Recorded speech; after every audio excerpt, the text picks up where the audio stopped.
નમસ્કાર, હું માહિનાઈ સરસ્વતી સૌર્ય ન્યૂઝમાં આપનું હાર્દિક સ્વાગત છે। પાટણ તાલુકા સંકલન અને ફરિયાદ સમિતિ બેઠક પ્રાંત અધિકારી શ્રીના અધ્યક્ષસ્થાને યોજાઈ। આજ રોજ પાટણ તાલુકા સંકલન અને ફરિયાદ સમિતિની બેઠક પ્રાંત અધિકારી શ્રી પાટણના અધ્યક્ષસ્થાને યોજાઈ, જેમાં ગત મીટિંગની કાર્યવાહી નોંધ વેચાણ લેવામાં આવી, થયેલ કામગીરીની ચર્ચા વિચારણા કરવામાં આવી। પાટણ તાલુકા પંચાયત સામાજિક ન્યાય સમિતિના ચેરમેન નરેશભાઈ પરમાર દ્વારા વિવિધ વિભાગોની લોકો ઉપયોગિતા રજૂઆતો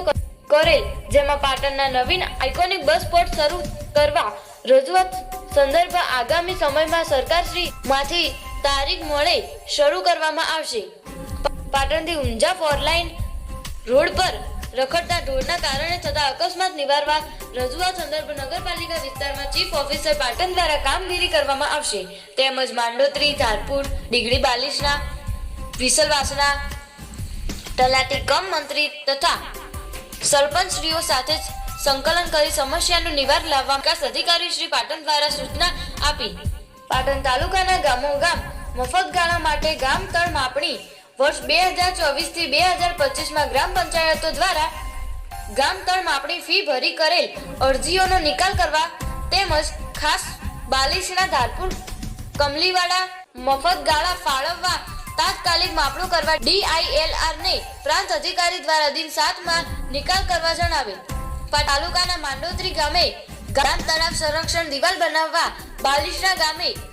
ગામ તળાવ સંરક્ષણ દિવાલ બનાવવા, સરવા ગામે મોટા તળાવથી નાના તળાવમાં પાઇપલાઇન મારફતે પાણી ભરવા તેમજ બાલિશના ગામે વાળીનાથથી માયાનગર થઈ ઇન્દિરાનગર થઈ ગામ તળાવને જોડતી કાચી કેનાલ બનાવવા રજૂઆત સંદર્ભ નાયક કાર્યપાલ સિંચાઈ પેટા વિભાગ હારીજ દ્વારા હકારાત્મક જવાબો રજૂ કરેલ। ICDS વિભાગ દ્વારા બકરાતપુરા આંગણવાડી નવીન બનાવવા જમીનની રજૂઆત કરી। આજની આ મીટિંગમાં પ્રાંત ઓફિસર શ્રી પાટણ, નગરપાલિકા પ્રમુખ હિરલબેન પરમાર પાટણ, તાલુકા પંચાયત સામાજિક ન્યાય સમિતિના ચેરમેન નરેશભાઈ પરમાર, તાલુકા વિકાસ અધિકારી પાટણ, મામલતદાર પાટણ, ગ્રામ્ય શહેર ચીફ ઓફિસર પાટણ સહિત સંકલન અને ફરિયાદ સમિતિના તમામ વિભાગોના અધિકારી તેમજ કર્મચારીઓ ઉપસ્થિત રહ્યા હતા। આજે રોજ પાટણ તાલુકા સંકલન અને ફરિયાદ સમિતિની મીટિંગ મળી હતી, જેમાં અમારા દ્વારા જે રજૂઆત થઈ હતી, એમાં મુખ્ય રજૂઆત પાટણ શહેર પાટણ ઊંઝા રોડ ઉપર હાઈવે પર જે રખડતા ઢોરોના કારણે અકસ્માત થાય છે, જે નિવારવા માટે અમે રજૂઆત કરેલી। જે અનુસંધાને નગરપાલિકા વિસ્તારમાં ચીફ ઓફિસરશ્રી દ્વારા નગરપાલિકા વિસ્તારમાં અમે કામગીરી કરીશું, તેમજ તાલુકા પંચાયતના તાલુકા વિકાસ અધિકારીશ્રી દ્વારા મોડોત્રી, ધારપુર, ડીગડી, બાલિશના તલાટી કમ મંત્રીની સરપંચની સૂચના આપી આવા રખડતા ઢોર જે હાઈવે પર અકસ્માત સર્જી શકાય એવા હોય તો એમને દૂર કરવા પણ સૂચના આપેલ છે। બીજી અમારી રજૂઆત હતી એ પાટણ તાલુકાના